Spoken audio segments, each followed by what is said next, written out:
Queen.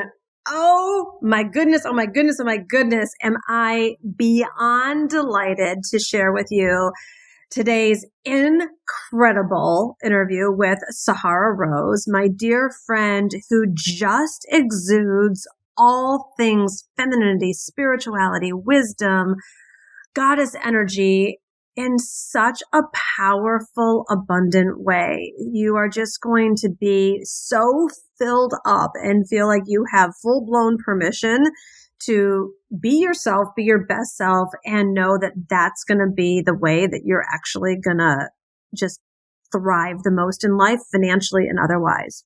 If you don't already know Sahara, she's kind of considered an ancient soul in a modern body. She's often called a leading voice for the millennial generation into the new paradigm shift. She's done so many cool things. Deepak Chopra wrote the foreword for her book. She's the best-selling author of Eat, Feel Fresh, Idiot's Guide to Ayurveda, A Yogic Path, and what we talk a lot about in today's interview is Discover Your Dharma. It is her brand new book that is out this month. She hosts the Highest Self podcast, which is the #1 spirituality podcast on iTunes. It's got 25 million downloads. She's just here to remind you of your purpose so you can embody your sacred mission on this planet. So it is my great, great pleasure to warmly welcome you into the conversation with my dear friend, Sahara Rose. Sahara Rose, welcome to the Divine Living Podcast. I have been waiting for this moment, looking forward to not just being with you, but really diving in deep on what's happening in your life personally, and also this new book you've got coming out. So welcome, welcome, welcome. When two queens get together, it's just so much fun. Yes. I love our queen goddess collaboration. Yes. No, well, let's start with something a little personal because we all love a personal that you just moved. Tell me everything. How is it? Yeah. So, I always wanted to live somewhere tropical. Ever since I was young, I was like, I want to live on the beach. I want to live somewhere tropical. I love the warm weather. It feels good on my skin. I'm very Vata, so I get like cold and dry really easily. But, I ended up living in LA kind of just like coincidentally and met my husband there, and his work is in the music industry. So it's very LA location centric. That's where his offices were, et cetera. So when COVID happened, it was obviously really scary for a lot of people in the music industry because they didn't know when festivals would come back, concerts come back, kind of like on the list of essential things. Like Coachella is like the last thing that needs to come back and probably one of the most like high risk things. So they were kind of waiting like, one festival, one show after another was being canceled, and then really looking at, we don't know when the music industry is going to come back to the way that it was. It needs to totally shift to being more online focused. They had to shut down their offices. And that gave us the opportunity that we don't have to be anywhere anymore. And then we started to really think of, well, where would we want to live? And for me, I was like, I want to live in Bali and Hawaii and like all of these places. And he was like, I feel like that's a later in life place, but not like a right now. Because he still really wanted to be, he's a guy. He wants to be more in like the buzz of things and in the music scene as well. So we were kind of going around locations, and we just kept coming back to Miami. It has the tropical weather. It has that side, but it also is part of the US, same time zones, et cetera. So we decided to visit, and I loved it. And I had a lot of fears of, leaving the community and everyone's still going to be friends and I'm going to be out of it. And, we have such an epic group of friends that took me years to like find these people that I'm like, I don't want to just like leave it and be this like lone wolf. But honestly, ever since I've moved here, it has felt like such an expansion energetically. It has felt really like a queendom. I'm living in double the size of a place. I'm paying $500 more than I would have.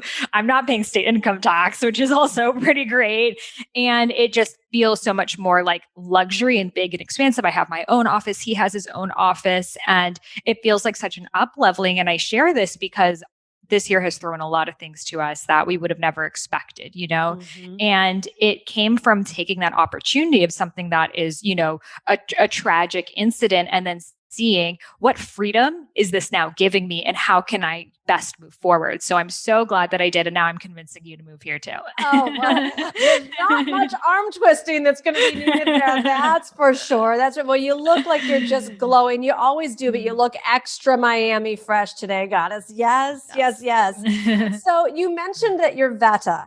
And I don't know that my entire community knows what that is and what the options are. So why don't we dive into your work in that way?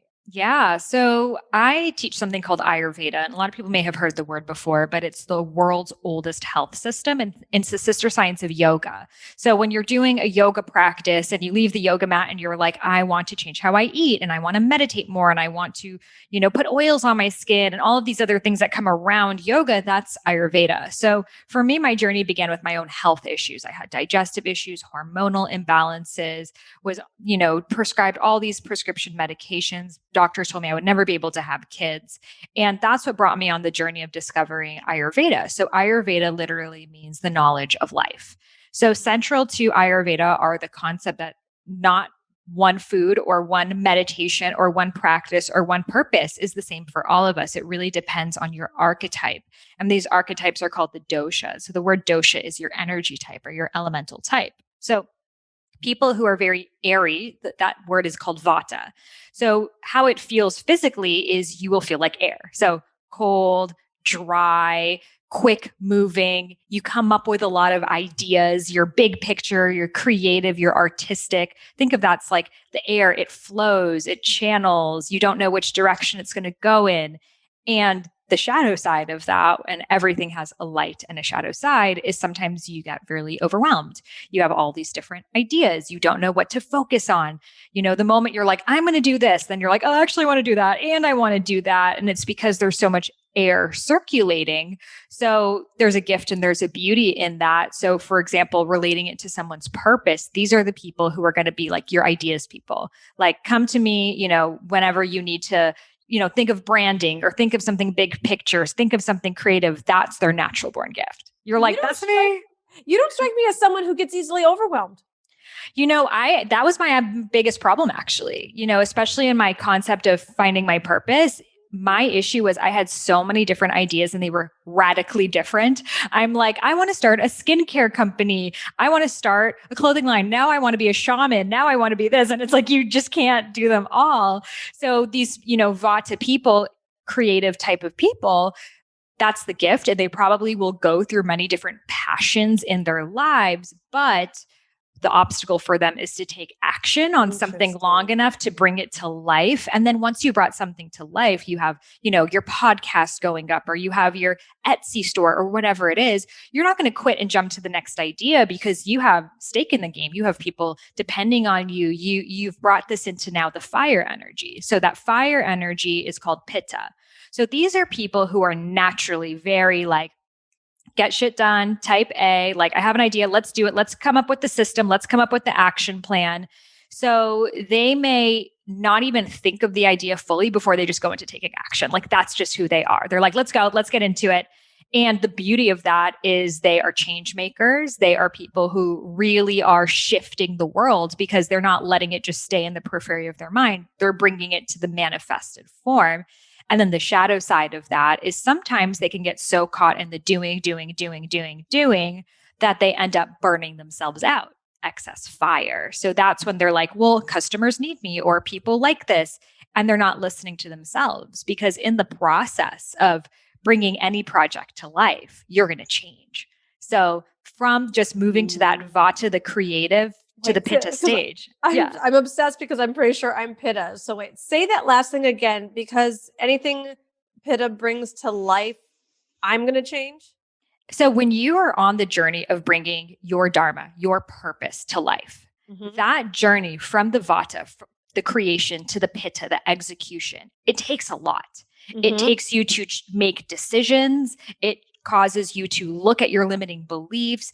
It shifts you fundamentally as a person. So what often happens is people have their genius idea. I want to do this thing. They take action on it. They're doing it. But in that process, which could be months or maybe years, they've shifted.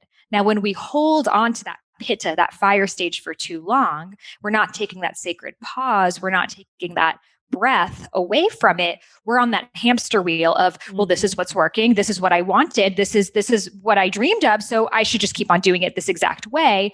And that's when the universe begins to respond to you. And it starts to tap, tap, tap. Something feels a little bit off. I'm feeling anxious. I'm feeling like I don't want to show up. Most of the time we say, toughen up, keep going, just get enough grit and strive through it. And then the universe responds.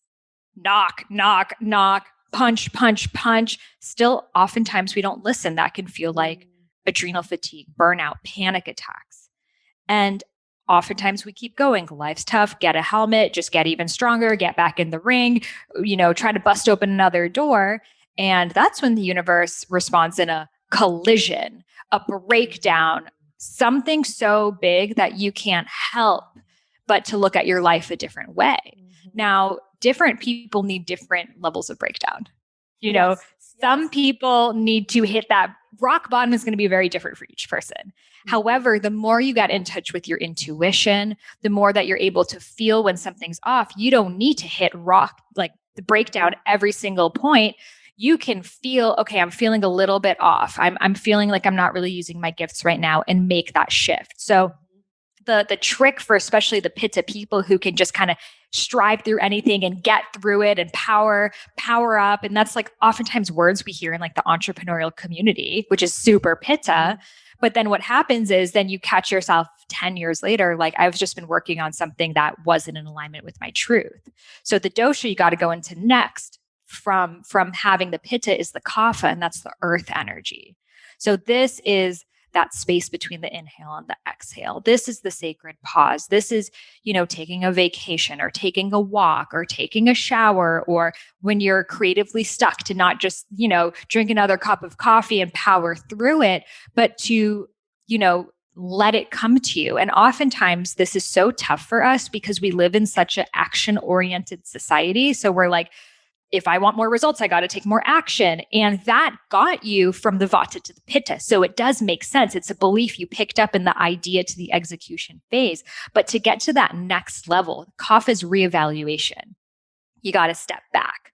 So I'm sure you've noticed too, Gina, in writing your book and creating your courses and masterminds, that your best ideas never come when you're like, burnt out on your laptop, like, come on, source, give one to me. It's when you step away and you Always just are open to traveling. receive it. Always like the team, like they brace themselves for when I come back, because that's where all the ideas come. Like this is like, all right, we're closing this down. We're starting this. All the ideas come when traveling. Exactly. So that's because you removed yourself from it. You're out of that heat. So you can ground into the earth, and that's when you can receive. So this kapha stage is oftentimes what we're the most afraid of, but really need as a society. Now, 2020 was a very kapha year. the first year ever that I would say, wow, we all actually had to take a sacred pause. So we all got to really sit into, what are the decisions that I'm making? Are they in alignment with our truth? And I think the decisions that we made this year were maybe decisions that could have taken us 5 or 10 years that happened this year. Like, exactly. Like for us thinking about moving, it just happened this year. Maybe if not, it would have taken years, or leaving a relationship or starting a new career or whatever it was for you. So it just shows how much in that sacred pause we can change. Now, oftentimes, especially as women, especially as nurturers, caregivers, mothers, we get stuck in that pause. We get stuck in that feeling of, I don't know what to do next. I feel so overwhelmed. I feel so behind. I don't want to waste my efforts and take action on something that's not going to really work out. So we get stuck, and then we lose that momentum. So this is when, oftentimes women, they're like, I raised my kids and I don't know how to get back into the workforce. It feels so different now. Or, if someone was ill for a while, they're like, I don't know how I'm going to like pick those wheels up going again. So from this kapha stage, the stage of the reevaluation, my recommendation is to dream. It's to visualize. It's to think big. It's to not go back into the pitta, get shit done, like ass to the grass. That's not the medicine you need at this time. It's to think, okay, what would my ideal day look like? What would my lifestyle look like? And you let yourself go back into that vata, into that dream state. And naturally, an idea is going to be so passionate within you that you can't help but to take action. So I kind of use these doshas as my map, like looking at where I'm at with any kind of purpose project that I'm bringing to life. Am I in the idea stage, the execution stage, the reevaluation stage, and what's next? So instead of trying to, keep doing or keep brainstorming or wherever it is you naturally get stuck based off what your doshas are highest in, you can look at, okay, I'm in the kapha, let me move to the vata. I'm in the vata, move into the pitta. So it's this like beautiful like North Star that you can continually be guided towards. Such a beautiful explanation. I've read so much about all of that, and your delivery of that is just like, whoo, it makes so much sense.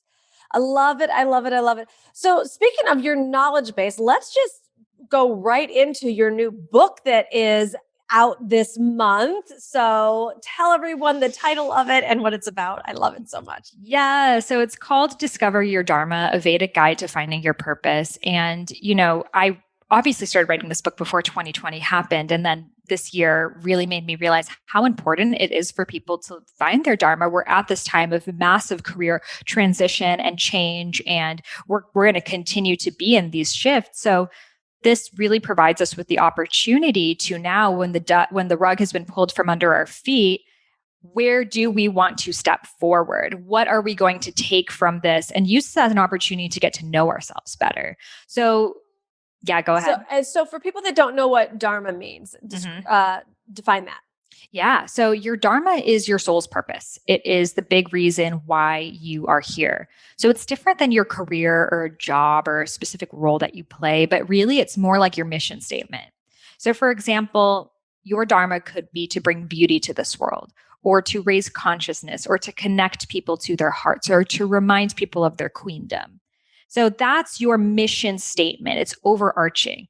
Now, the services under that mission statement are the roles you can play, careers, projects, all of the things that it can show up. So let's say yours, Gina, is to remind people of their queendom, of their royalty, and empower them to really lead as the embodiments of the queen that they are, right? So you can run programs, you can write books, you can do a podcast, you can host events, you can do one-on-one coaching. There's so many things that you can do. It might even look you might start a jewelry line one day. You might do something, a bit different. My journal. I just channeled that from you because I could so see it. But you could do something different, but it's still reminding women of their queendom. Mm-hmm. So I see a lot of people get confused of, well, maybe I don't have a purpose because I keep changing my mind or I keep doing different things. So think about, for example, someone, maybe their Dharma is to bring beauty to this world. So they may have worked as an interior designer, a florist, a graphic designer, a creative director, wedding planner. And they could say, you know what, I'm so uncommitted. I keep changing my mind. I don't have a purpose. But really, the Dharma was the same. The expressions of it were different. So your Dharma is the red thread that really connects you with who you are and the unique expression that you're here to carry out in the world. And what would you say your Dharma is? So my Dharma is to raise consciousness, to connect people back to their hearts and show them that the spiritual journey can be fun. I love it. Yeah. I love it. It's so you. So you. So, and what are people going to find in this book? Totally. So right now, I think a lot of us are really questioning, how can I better utilize my gifts? We're all on this journey for happiness, right? But happiness to me is really the byproduct of living your purpose. You can't truly be happy until you are living in alignment with why you are here. And I think so many of us avoid this question because it's so big. It's like, why am I here? It feels so colossal that the moment that we ask, we're like, what do I have to do today? What's on my checklist? Like, because it's so massive. And to really answer that question, you become a bigger person. So I've kind of taken this giant question of what's the purpose of my life and broken it down into steps. So we both love archetypes. I have these Dharma archetypes that people can find, and also going through the different setbacks that people experience. 3 of the biggest things that are holding people back from living their Dharma are, first of all, confusion.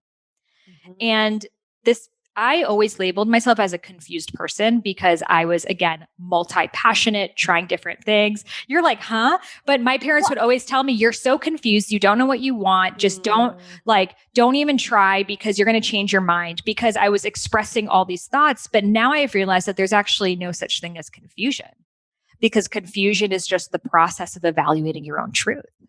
And in fact, it is a higher vibration than apathy. Apathy means, I don't care. I'm just doing this. I'm not going to question it. Confusion means the wheels are spinning.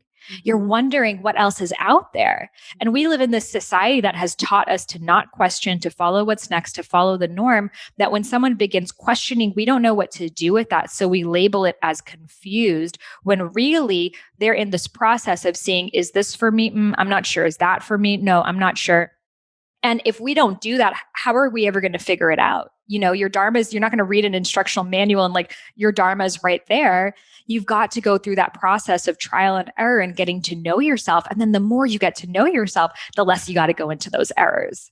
Beautiful, beautiful, beautiful. I can't wait to get my hands on your book. I know it's going to be so full of wisdom. And, we have so many entrepreneurs listening to the Divine Living podcast. And I know that there's just this thing in the community. Well, I can be successful if I'm a business coach, or if I'm offering a money-making something, or, more of like the masculine, concrete, linear approaches to quote unquote success.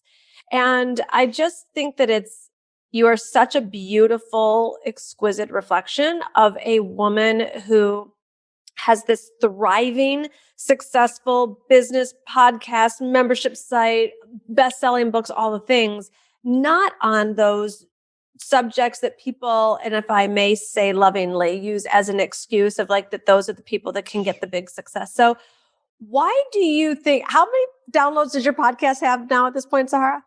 I think 25 million. 25 million. Highest self podcast, people. Go subscribe. You've been on it and it was epic. And some people love that conversation. But, I totally feel you, because I used to have those same exact thoughts. I used to see when I started, I was a health coach. And then I was like seeing all these coaches like pop off with their 6-figure launches and this and that. I'm like, I could never do that as a health coach. So I had this like belief too, that you got to talk about making money, manifesting abundance, et cetera, to make money. But every time I would do it, it would just be so obvious to me that like, yeah, I could play this game, but it's not me. It's not why I was born. So what is the point of the abundance when I'm going back to the very thing that I didn't want to be a part of, which was not living in alignment with my purpose? And especially right now, and that's why your message is so important. It is this rise of the divine feminine. It is this desire for people, regardless of what level of financial success they have experienced, that they're wanting to connect more to this intuitive aspect of themselves, to their body's wisdom, to a more fluid way of living their lives. And it's interesting because it shows the ego's way of confining itself again. You leave your 9-to-5 job and then you confine yourself again in this other rabbit hole of, I got to be a business coach and do things this way and hire this person. And what freedom did you really experience from that? But, living your Dharma is like being on a beach, right? When you're on a beach and you're on the sand, your Dharma is the open waters. So to get to those open waters, you got to go through those waves. And the further away you are from your Dharma, the bigger those waves are going to be. So you might try to go out there and the first couple times be knocked down back to the shore, and you'll be surrounded by other people like, oh yeah, don't even try. I tried to, like tour with my band when I was in college. It totally failed. So like, don't even try. It doesn't exist. Or I tried to do this and it didn't work. So stay where you are on the shores where it's familiar and it's safe and you're not going to totally be fulfilled, but at least we know where you are. And what it takes to make it out to those open waters is, first of all, to trust that it exists. And second of all, to when those waves knock you down, when you have those experiences that don't feel like total flow and fluidity and divine feminine grace and all those things that we want, it takes a level of going back to your truth, unraveling, unconditioning, and that can feel like a lot of work, but you become stronger and you learn how to duck and you learn how to maneuver, that then you make it out to these open waters and you're like, oh my goddess, this is what people have been talking about. This is what life can feel like. But I wouldn't have gotten there if I followed that path I was the most resistant to.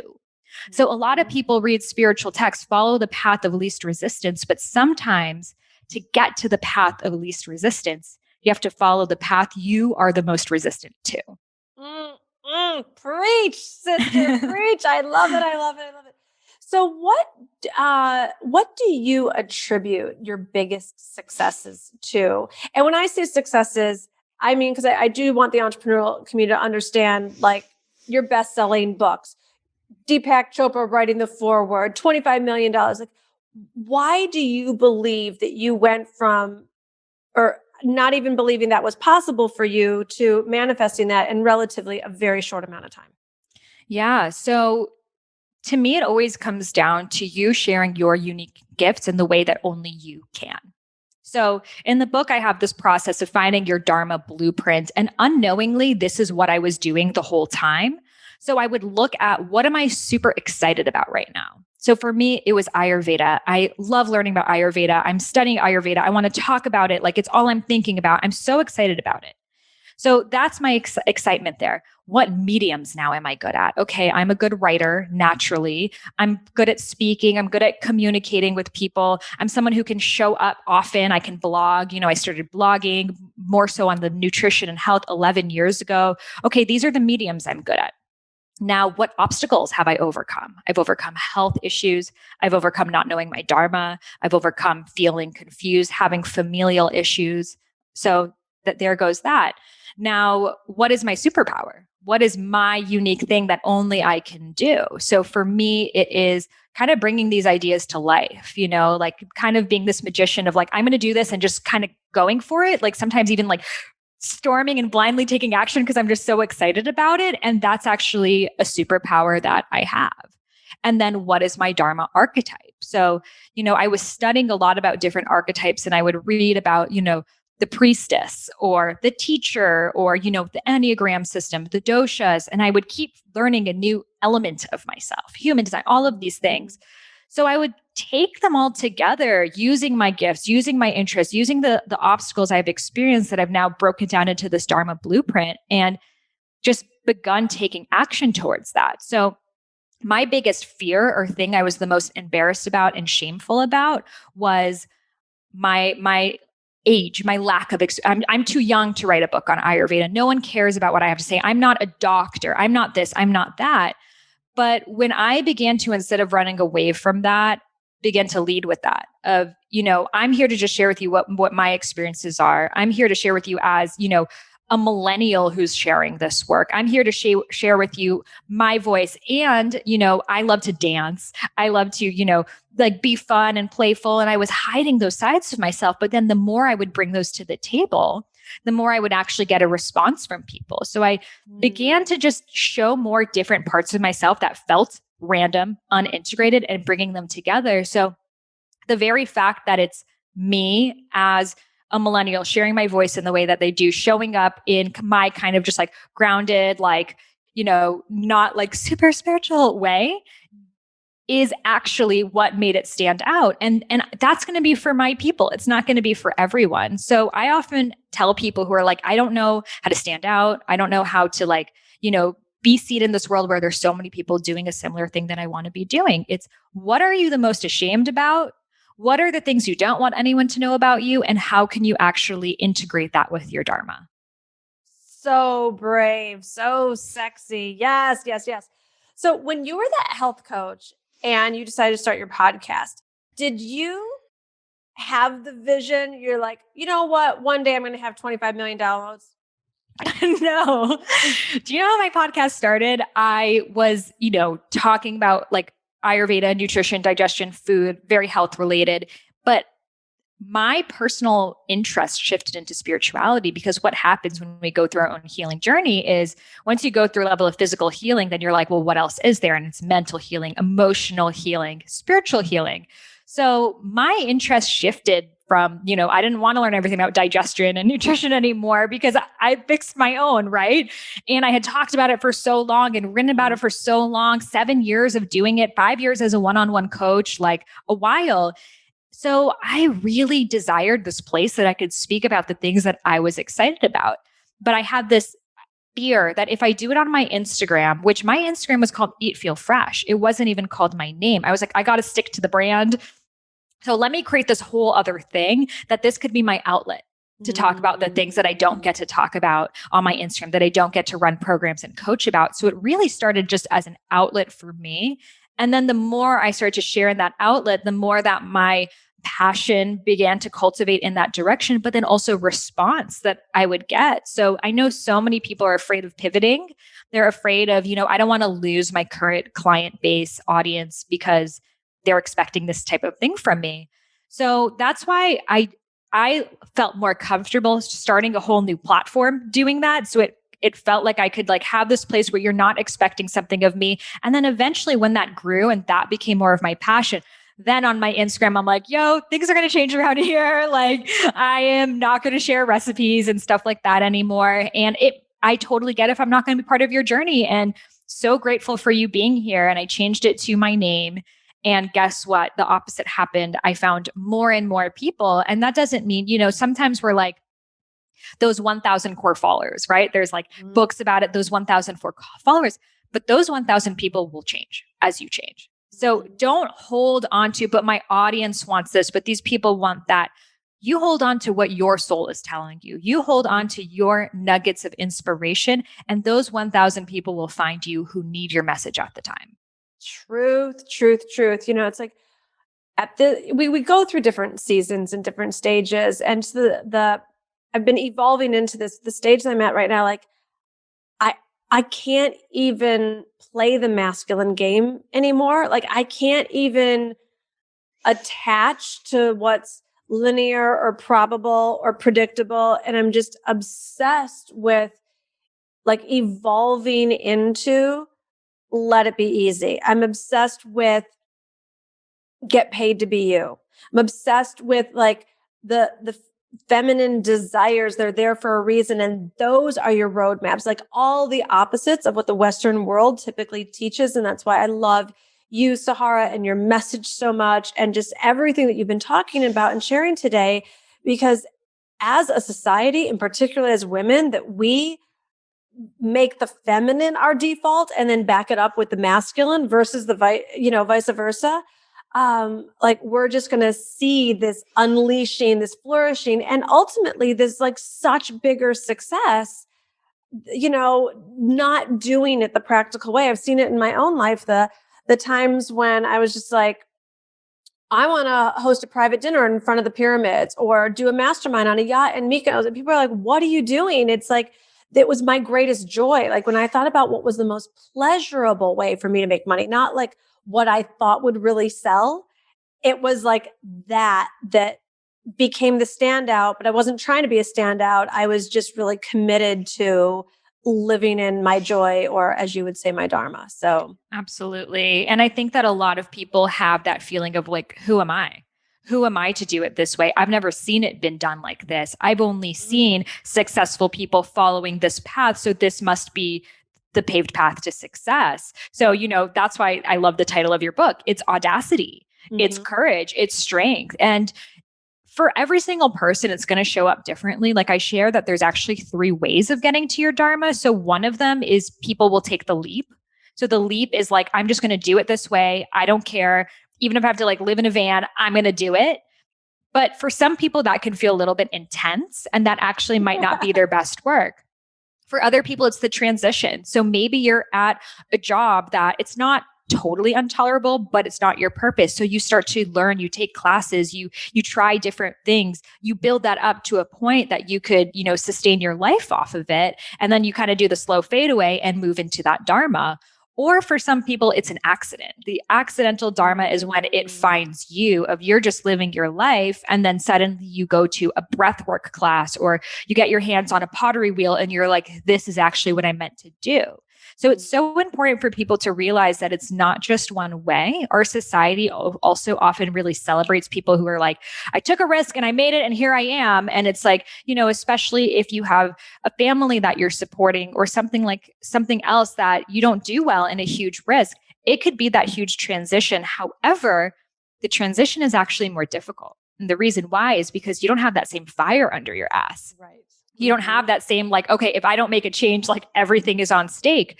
So if you are someone's listening who's more like, I don't know if I'm just going to like throw a dinner party at the pyramids tomorrow, but like that sounds like something I kind of the type of thing I'd want to do one day. How can you slowly start to transition into that, take your foot off of that weight so much and step into this more feminine, gain the trust. Okay, am I safe doing this? Am I safe doing that? Mm-hmm. And then you're able to see, I will be able to be fully received in me blossoming into my feminine. Yes, yes, yes. Well, I think that one piece of your Dharma that you just so beautifully are a role model for is getting paid to be you. And I want to see that for so many more women, because I love everything that you're talking about. Just be yourself, and particularly taking these pieces that you think are the least attractive, that are the most repelling, that are the least money making, and share the real you with the world, share the totality. I think, when I talk about queenhood versus princess, it's like the queen within gets the totality of life, gets the totality of the light and dark shadow side of each individual human. And it's the princess that thinks like, oh, I have to look perfect and sound perfect and be perfect to be liked. And it's just not the power and not the truth of it. So Sahara, what's your desired takeaway for women who read your newest book? It is, first of all, to give them permission to fully be themselves and to ask the questions, the bigger questions, the questions that may be so difficult, or when you ask them, you don't know an answer, so it scares you to ask it again. Ask those questions and sit enough to listen to the answer. I love it. I love it. I love it. All right. Share with everyone, and we'll have it in the show notes as well. Where can they find you? Where do they buy the book? All the things. Yeah, so they can get the book, Discover Your Dharma. It's available at bookstores anywhere. And if they submit their receipt at IamSaharaRose.com/Dharma, you're able to get extra meditations, tapping practices, and so much more. I also have a Dharma archetype quiz. So if you are curious about your Dharma archetype, you can take that over at dharmaarchetypequiz.com. And my Instagram is at IamSaharaRose, and would love to connect with you, see your results, and sit in queendom with all of us together. Yes. And if you're one of the 25 million who are not subscribed to her podcast, definitely subscribe to Highest Self, and give everyone a brief intro about Rose Gold Goddesses too. Yeah. So Rose Gold Goddesses is the sacred sisterhood collective about honoring the goddess within. So every single month we work with a different goddess archetype. So last month it was Caradwin and healing the mother wound. We've worked with Ichel, connecting to our womb wisdom, Kalima, connecting to our wild energy. And it's really seeing that all of these goddesses exist inside of ourselves, and that when we can tap into these different archetypes and elements within us, we become whole and complete as a person. Oh, it's such a beautiful membership. I had the honor and privilege of speaking inside of it. The women are amazing. And where can people check that one out? Yeah, so they can find that at rosegoldgoddesses.com. Awesome.